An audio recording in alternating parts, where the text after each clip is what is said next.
Good evening, sir. Good evening. And how are you doing today, sir? I'm doing pretty well. On behalf of the publisher of GbaramatuVoice, we appreciate you for the time. Thank you for bringing me. Hold on. Thank you so much. And hold on, please.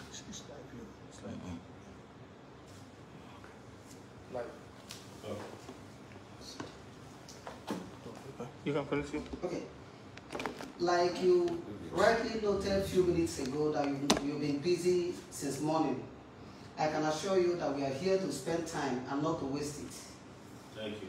Yeah, from that fact, you know, I'm going to be business minded in this conversation. To all of us gathered here in this studio, you are a public figure. And by virtue of that fact, you need no introduction. But for the benefit of our teeming followers out there, I would like you to, in simple language, introduce yourself. Yes, my name is Omoyele Sowore, and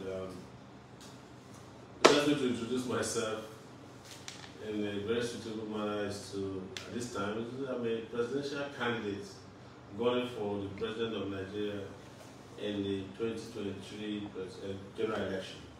And I'm here tonight to talk about my vision for Nigeria. Explain some things about my background and anything you might want to know on behalf of your newspaper.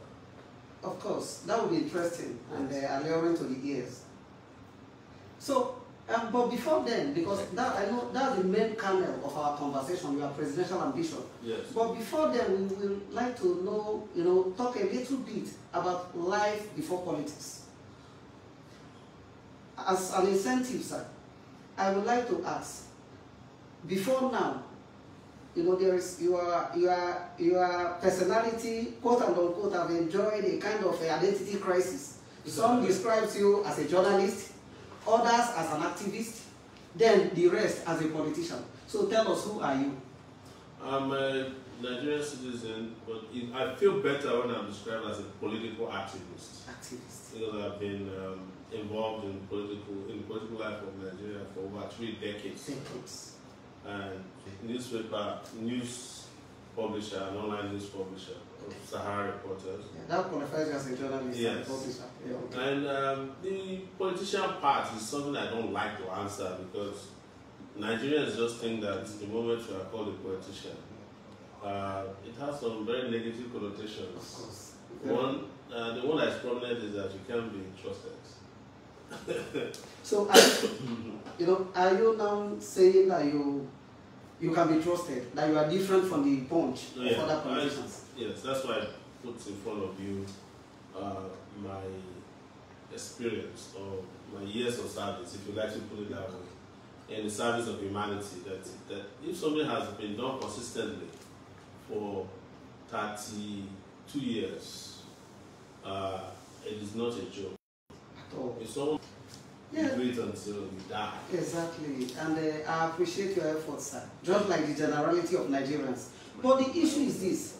It's so painful that the more effort you make, the more astray Nigeria goes. So, what exactly is the problem, sir? Is it leadership or the constitution? It is leadership. And it's leadership that made constitution, the ratified constitution. When America wanted to set up their constitution, they selected some of their most brilliant people to go to Philadelphia to write it. If you see even some of the handwriting involved, you know that a lot of work was put into the constitution. And when you needed amendments to adjust to the reality of modern life, they adjusted it. Because the first constitution of the US, for example, did not contain women's rights. Of course. It did not deal with the rights of blacks to vote. It was as a matter of sin in those times that your refusal to accept slavery is a disease. Yeah. So, but over time, because it's supposed to be a living document, leadership continued to adjust it. But Nigeria rulers created a constitution. Constitution should be created by citizens. But the Nigerian constitution is creating its citizens. Yeah, but even, you know, I could remember that the first chapter of the Constitution says, we the people of Nigeria. So that shows to you that that document is a fraudulent document. So, what is the way forward?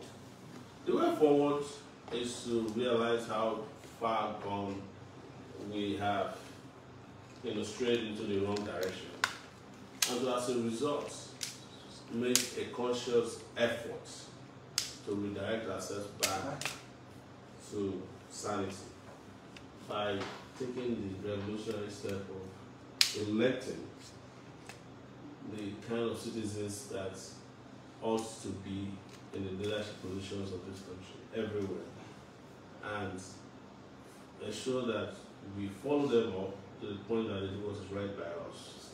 So, and that is why people like me decided to come out. Otherwise, I would have been comfortable with being an activist. So that explains why you joined politics? Yes. Or why you joined, you know, you declared the intention for the presidential ambition? This is my second time. Your second time, okay. Well, because I realized that no matter how hard we try as activists, as long as we don't have the right representation on these platforms, running the country, making decisions for us, because these decisions are so fundamental. Do you know that your name is not your name until the government accepts it? Of course. Even when I died. Yes. Even when you die, government must issue you a death certificate before anything else can happen. After you are gone, when someone dies, you should not worry about it. But that's how powerful government is. So if you want to be properly governed, you must ensure that you put the right people to manage your affairs. Because you cannot even marry until government accepts that you are married. No. That's pathetic. It is. Yeah. You can't have children and send them to school until government accepts they can go to school. Yeah. Thank you so much for this, you know, for your frankness. But at the same time, sir, I'm not like trying to preempt your intention of joining, you know, gunning for the presidency. Yes. But, you know, going by commentaries, people are of the views that we should go back to, you know, regional system of government. Others are saying, you know, amendment of the constitution. The rest are saying, you know, that let's divide and go our ways. What do you think is the, you know, civil thing to do, sir? All of these options you are mentioning are civil. If they were not civil, so which of them is most workable?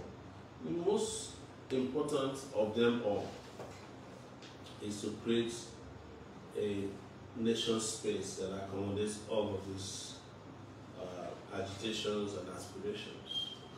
So, but what I keep telling people when I ask for a revolution, they say, oh, that's too extreme, is that without a revolution, you can't change the Nigerian constitution. Serious? I'm telling you. Because all the things you need to change in Nigeria constitutionally, the constitution opposes it. People are asking for restructuring. According to the Nigerian constitution, you are trying to commit a crime. Those who are asking to break away, according to the Nigerian constitution, you are committing a crime. It's treasonable felony. Of course. So until you change the constitution, and the constitution is a fraudulent, I keep saying it, no country thrives on a fraudulent constitution. Constitution is so important in the life of a country, like it's like oxygen. You know, it's just like going to an election without a manifesto. What do you hold you to after you won? You've won. So this is why I keep saying anybody who has reached a tipping point for Nigeria should be looking in my direction. Because I'm the only person who doesn't miss what that Nigeria is in need of revolution. And that revolution would happen whether we like it or not. The question people ask is it going to be violent or peaceful? Exactly. That is usually determined by the oppressor. By the oppressor? Yes. It's the oppressor so that determines the nature and character of resistance. From your own perspective, yes. You know, in a simple context, what are you looking at? I'm looking at a leadership that can make all these things happen in a peaceful way. Yeah. Because if we don't address them, peace will no longer be an option after a while. Wow. You know, we can't hold people down for too long and say to them, oh, you're not entitled to decent wage.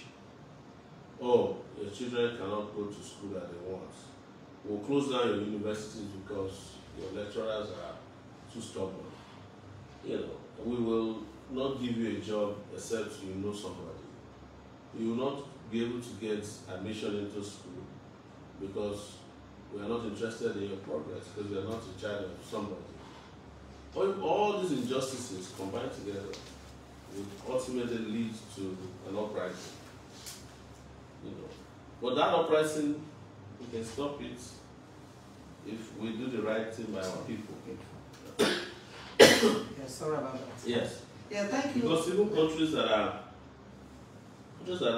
doing the best for their citizens still get citizens who are restless. They complain a lot. There's no day I go out in the US when I live there that there were no protests on the streets. No time that you go to the US that there are no protests on the streets. So people are always protesting about all kinds of stuff. Exactly. Because by nature, humans are never satisfied, you know, with needs that they want, even when they have them in abundance. So that's the way I see it. And this is why I keep telling people that it's in our own interest to listen to our people now. Because very soon it will be too late. To do that. Yes. Yeah, thank you so much. In fact, I'm enjoying this conversation. But, you know, before coming here, you know, there is these fears out there. Yes. Yeah, people have that belief in you. But they are afraid of the, you know, helicopter, you know, ambition. What is the helicopter ambition? From the, you know, from being a civil activist to presidency, without passing through the ranks and file like House of Reps, Senate, and, you know, to gain that experience. Is the assertion correct? It's patently wrong. Because if were that to be correct, Nigeria will not be in the situation where it is now. Reason is simple. Who is supposed to run Nigeria the best if these experiences are valuable? Obasanjo would have been the best president because he was president before for 3 years, and then he came back in 1999. Buhari should be better than Obasanjo because he was president in 1983 and came back in 2015. So these experiences people are asking for are the negative experiences that have destroyed this country. If that is the case, why is it that when you are looking for a job, you don't go apply for the same job that you are on? You go for a job that is bigger than... If you want to leave your place of work now, your expectation is that you go to a higher space. You don't stay there and say, oh... Arithmetically or geometrically? Mostly geometrically, yes. Everybody is always aspiring for the best. And nobody should tell you that it cannot be the best. But the most important thing is to even go the route of logic. Where did Mandela come from? Prison, presidency. The young man in France, how old is he? Which House of Rep did he go to? Some people say he was in Senate. Obama was a community organizer. Had a few months in the Senate of the US. Became president. They still say today that he's the best president that the US ever had. So, the thing is inverse logic. And this inverse logic is aimed at discouraging the best. Because they have looked at this and said, we can't defeat Sowore in intellect. We can't defeat his character. He has never stolen money before. So let's be asking, and why he doesn't have experience? But look at what experienced people did to your country. Experienced people turned Nigeria to the poverty capital of the world. Are you going to say that Buhari, governor of Gongola State, what used to be 3 states, he used to be governor, Minister of Petroleum Resources, you understand?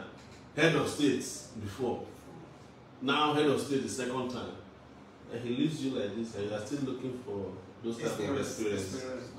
Yes, that's the point. Yeah, with this explanation, you know, we come to the main kernel of our today's conversation, the presidency. Yes. Sowore's 2023 presidency. Sir, how achievable is it? You are sitting beside someone who mostly has done impossibles in his life. I will start from where I come from. You know, I grew up beside a lake in Niger Delta region. I'm a job boy. This is serious. Yes. You know, sorry, many Nigerians weren't aware of this. Yes, that's why you should let me finish. I never dreamt that I would even go to secondary school. Wow. Because we were fisher people. We were fishing. Follow my dad was a teacher fishing. My dad's only expectation of me is to become a teacher. But I dreamt and worked towards impossible. I did not inherit wealth from anybody. When my father died, he died with all his children having not gone to school half of them. So I didn't inherit any properties, no businesses. I pulled myself up and made it from a village called Kiribo and went all the way, not direct, to Lagos, University of Lagos. Attended one of the best universities in the US, Columbia University, was one of top 10 universities in the US, called them Ivy League. Set up a business in the heart of New York City, Sahara Reporters, that became a global brand without any assistance. All of this sheer ingenuity. What else do I need to tell you about myself? I've only tried on the impossible side of life's spectrum. Things that things never expected. If I let nature to control my life, I'll be a one tapper today. No, I'm probably one of the best. But I'm just telling you, when I joined others to fight against the military, it was an impossible task. The military were killing people left, right, and center. And they said nobody can have democracy in our own time. You do not defeat the military by violence. I was one of them. I was part of the environmental movement. And what happened? Well, oil companies not brought to their knees in Niger Delta at the point, sheer determination, even though they are killed Kensarawa, could they kill everybody? So, everything that you are saying that I have been involved in, they are impossible things. How could somebody with no knowledge of journalism create a publishing platform that became a global product? That shows to you that you are talking to someone who has lived on impossible sides of life spectrum and have made a good thing out of it. So don't worry about how to make it to the presidency. You worry about how you mobilize people behind my ambition. Exactly. And together we will inspire a new generation of people who will believe in even bigger impossibles. Yeah. Okay, thank you so much, sir. But we have to move on. Yes. The economy, as we speak, is on its knees. If elected, or when elected, how are you going to tackle the economy, sir?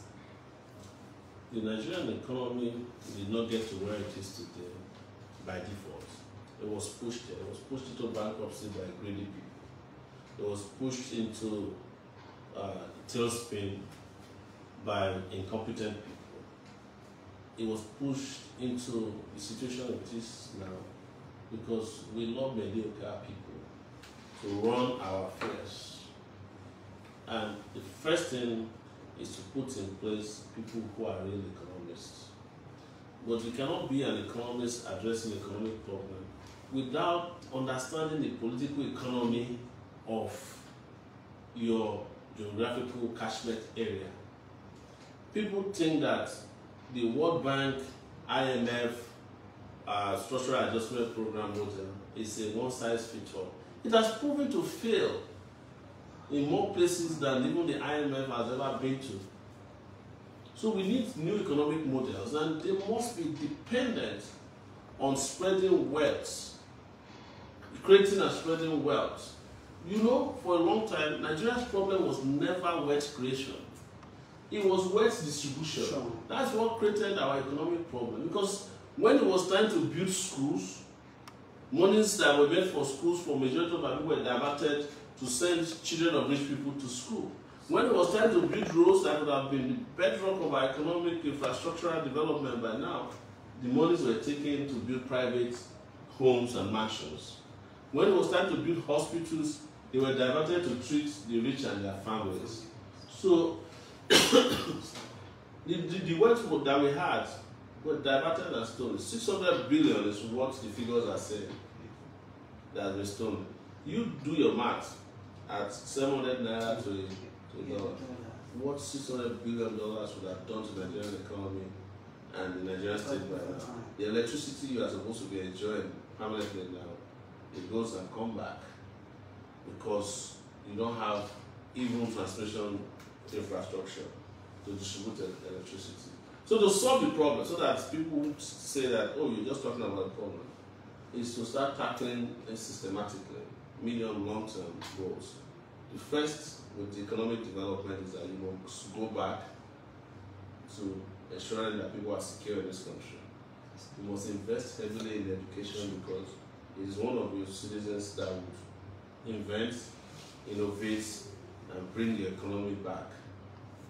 We are dependent too much on outsiders to dictate that to us, and we have become a dumping ground. Then we must start producing. I didn't say production, manufacturing. Because if you don't produce, you will perish. But you cannot produce anything in Nigeria until you resolve your electricity problem. You have an energy crisis. It's not only electricity, it's just part of it. Because are we using our gas reserves to our advantage? No. Are we using even our crude oil to our advantage? The answer is no. Are you creating wealth in such a way that is equitable? The answer is no. You just set up Nigeria as a rentier society. Everybody is just cashing out. So anybody that makes it is seen as genius, not the people that work for it. So until you change all that with leaders that are transparent, leaders that are accountable, and leaders that are passionate about social and economic justice, so that they think about their citizens. The investment that China made, that turned China around, was done in the citizens, particularly even in the educational sector. The one that India did is also investment in citizens. Go and do a Google search of major chief executive officers of major Fortune 500 companies in the world. Most of them are Indians. Google, India. Why did they get there? Because their leaders invested in education years ago. Those that were invested in came back and they invested in their country. They came back from Silicon Valley. They came back from medical professionals all over the world. Today, if you are sick, the place where you can find the best and affordable health care for you is in India. People, we spend over $2 billion on India. You probably have contributed to somebody's travel to India before to seek medical help. Of course. But your leader has refused to build here. We lost 8,000 doctors already after COVID that left in the last 2 years. Where are you going to get them back if you don't invest in education? But with due respect, and I apologize that I've said this online, live, the idiots managing this country closed down university for 6 months. At the time, you have lost 8,000 doctors. So how are you going to regain? And there's no hope of reopening the university. And the Nigerian citizens are just watching.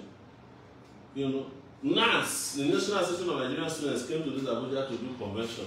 They did not talk about ASU strike. They were here for 2 weeks ahead. There's nothing wrong with the country. Yeah. So, in effect, we are part of the problem. The people, as in the followers. Don't blame followers, because followers don't fall from the sky. Same way leaders don't fall from the sky. But we have a peculiar problem that the followers used to choose their leaders. But Nigeria has been so terrible that the leaders have been able to create the kind of followers they want. And you will see it from how we, how we celebrate non-entities, non-entities, how we elevate them, how we embrace schemes, pyramid schemes. When the rest of the world had already known that MMM was a scam, Nigerians embraced it. The same thing with even our religious doctrines. When the rest of the people who brought religion to us that changed half of the doctrine, we are still stuck with the one that they brought. When people say to you, after you finish praying, get off your knees so that you can know your prayers are answered, Nigerians will make sure they will bring pillow on their knees. So it's so terrible, but it's not complicated. Because one of the lies that Nigerian leaders tell you is that Nigeria is a complex place to manage. My answer is simple. Any country where one single person can steal 150 billion without being detected is not a complex country to manage. Because monies are the most difficult things to steal in complex countries. Exactly. Yes. That's a new one. Yes. Thank you so much, sir. In fact, it's going as planned. Now, we want to take you back home, sir. Yes. The Niger Delta. Is a region that has suffered so long of deprivations and degradation. Yes. When you assume position of the president, how do you plan to tackle sustainably the challenge of that region? I tell people, the issue of Niger Delta is personal to me. Oh, wow. Yes. Because just like most people in Niger Delta, I grew up poor in the midst of wealth, like real wealth. I grew up not knowing, not having television, even though the wealth of Nigeria was taken out of my own region. I grew up not getting immunized, except that one that we have on the left arm, because there were no hospitals. I grew up to see people die of preventable diseases. I see corrugated iron roofs rusting away because of cancerous chemicals in Niger Delta. I see water that's drinkable, polluted. I saw in my lifetime a variety of fish disappear completely, become extinct. So nobody needs to tell me the story of the Niger Delta. If I talk too much about Niger Delta, I'll be accused of bias. They'll accuse me of wanting to go there to go and take care of the interest of Niger Delta. But the issue of Niger Delta is not just a general justice system. There's an economic justice agenda to it. There's an international justice issue, there's an environmental justice issue, there's an ecological justice issue to the Niger Delta region. So the injustices done to the Niger Delta region, let me put it this way. The injustice done to the Niger Delta region is done to planetary bodies, as water, the ecology, the people, and the air they breathe.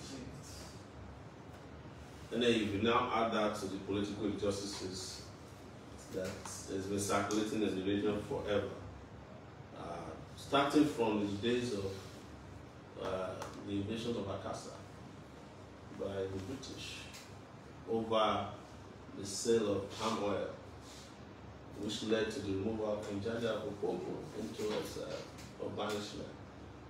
It has come a long way. If you know the issue of Niger Delta, you will not be asking me how far we go, because it's a historical injustice that has to be taken care of. But also part of the solution is to elect leaders who understand how to solve the problem of Niger Delta region in such a way that they are not leaders who feel like the Niger Delta is a money problem alone. you throw money at it, and then you disappear. Just as we're doing now. Oh, we can't export oil, kill a few militants, throw money at the rest, so that exploration and exports can continue. But Niger Delta is in need of a future that's not dependent on oil. Wow. Yes. How? The Niger Delta region should be thinking about energy transition, because very soon, if you have oil, you have to drink it, because nobody will buy it from you. The world is changing so fast, but the Niger Delta is not captured mentally in that transition. You know, people are flying planes now with solar power. So the next biggest resource in this country might be based in the north, solar power farms. And when that resource goes there, you, the Niger Delta people with oil, they have nothing to agitate for you because nobody is buying your product. So the investment for transition should start now. But this requires clairvoyance that the leaders of the country and from the region also understand this. We have tried the minimalist interventions. We go and shoot a few places up, we'll come back. Ask everybody that came to Abuja during Jonathan's time and were big men, why are they no longer in Abuja? Because they can't afford the lifestyle. The free do is gone. But had we invested all those monies in building universities that can graduate 4,000 kids per year, by now I'm finished the East-West Highway into a 6-lane road by now. The Niger Delta economy would have developed in such a way that we will have an economy that can support our agitation for resource control. But again, leaders who understand the future matter. So many of them who were rich yesterday, they are broke now. Very broke. Because we're not making investments in the things that we should be investing in: education, infrastructure, security. You know, when I'm talking about security, I'm not talking about pipeline security. I'm not concerned about pipeline security because pipelines are also part of the problem. There are people who have big Niger Delta fields in the world who will never drill because they're thinking about the future of their children. Because you can't clean up the Niger Delta in the next 50 years. The damage has been done, even if they start cleaning now. But the oil in Niger Delta will not last another 50 years. So meaning that the problem is going to outlive the resources? Absolutely. How are you going to clean up the Niger Delta? You're not from there. Yes. How are you going to clean it up? How can you even clean up Ogoni land in the next 50 years when they have not commenced almost 10 years after the UN declared that the cleaning should come? When you're talking about environmental damage, you have no idea how far down this thing has gone. And the damage is not just to ecology, it's a damage to, it's a mental damage too, that you have ruined the esteem of the people of the region forever in some cases. So that's it. Thank you, sir. And you know, this is very painful and pathetic at the same time. Well, you know, sir, if we are asked to appropriate this challenge between the federal and the state government, who is more culpable? Because there is this issue or this argument that the 13% derivation given to the states, that if it were properly managed, that would have been enough to put the region in order. Do you believe in that argument?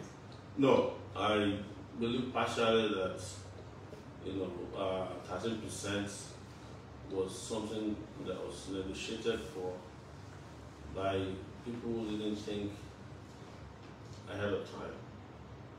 If they did, they would have realized that 13% is nothing. They would have gone for broke. You know, it's not like you want to go and buy something in the market. You know, they say, the person selling it to you, if you are engaging in hardware, you say, I want to sell this shirt to you for 50,000 naira. But you know you have 10,000 now. You keep negotiating until it agrees to 10,000 and you pay and you leave. That's how you would have done the Niger Delta requirement for over 100%. by now we'll be around 60%. But even if we are 100% control of our resources, and you put thieves there, what difference will it make? The 13%, like you said, because of political injustice, the people give you 13%, make sure that they accompany the 13% with thieves as your governors. Because the problem of Niger Delta region is that you also don't choose your leaders. It made it such that you can't choose your leaders without the interest of outsiders of the region. Look, for instance, how do you have an NPC that's taking oil from your region and everybody who's heading it is not from Niger Delta? And you expect Niger Delta to develop. You know, I like competent people, but Niger Delta also have competent people who can be MD of. Exactly. Yeah. You understand? Yes, So who can be MD of NNPC? How do you want to repair refineries and you want to bring people who are not from the area to come and be the contractors? It is simple logic that in America, the immigration policy is simple. They can only bring in outsiders for the jobs that they can't find their own citizens to do. And America has trained more than enough human beings to have enough people to cover. Then there's a shortage, they can adjust the law a bit. But the basic immigration policy, if you are hiring somebody to come and work in the US, it must be because I can't find anybody who can do the job about which. So the Niger Delta should have been that policy too, that the only way will allow you to hire anybody to manage any of the resources coming out, affiliate resources coming out of the place, is we cannot find a Niger Delta competent across the world to do the job. So this might sound controversial to you, but it's the reasonable way to resolve some of these injustices. You know, there are people in Texas, I think they call them the Texan hillbilly. They discovered oil in their area, and they had to control the 100% of the resources. So because of that, they became suddenly rich, and they used to make fun of the way they spend money. You know. But yes, they started spending money anyhow, but over time they also started investing in money, and they became very wealthy. It is because they have access to the opportunities imagined for them. So the question of opportunity must also be addressed with regards to the Niger Delta. And that should apply to every part of Nigeria where resources are found. Including, and I said I know people don't talk about this, including areas where you have turbines giving us electricity. We should count them as resource areas as well. You can't just go and drive people away from their land, build Kanji Dam, and supply the whole country electricity. And you don't count electricity as a resource owned by them. It's their land. It's their water that is turning your turbine now. So the moment all these injustices are addressed as to who owns resources and where they should come from, you know, the prosperity and peace that has eluded Nigeria will come to be. But it will take us beyond just this to address that. Because I know we're running out of time. So, thank you so much, sir. But just before we go, Yes. what message do you have for Nigerian youths? Well, I want to tell Nigerian youth that every time they've always had opportunity, either during election cycles or not during election cycles. NSAS was an opportunity that was not appropriately utilized.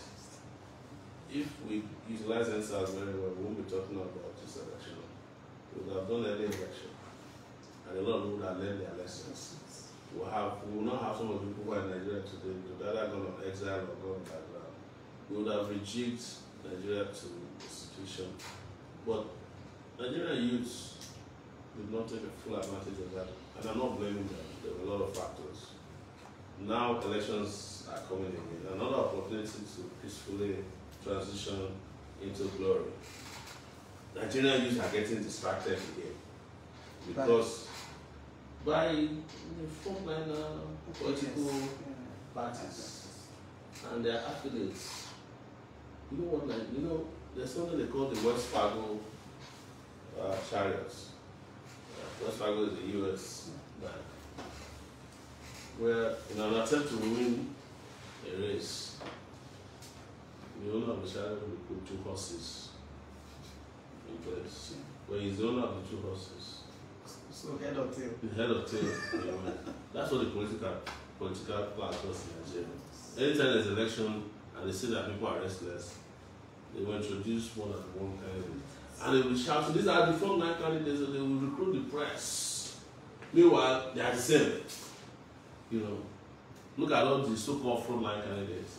They were former PDP, former APC.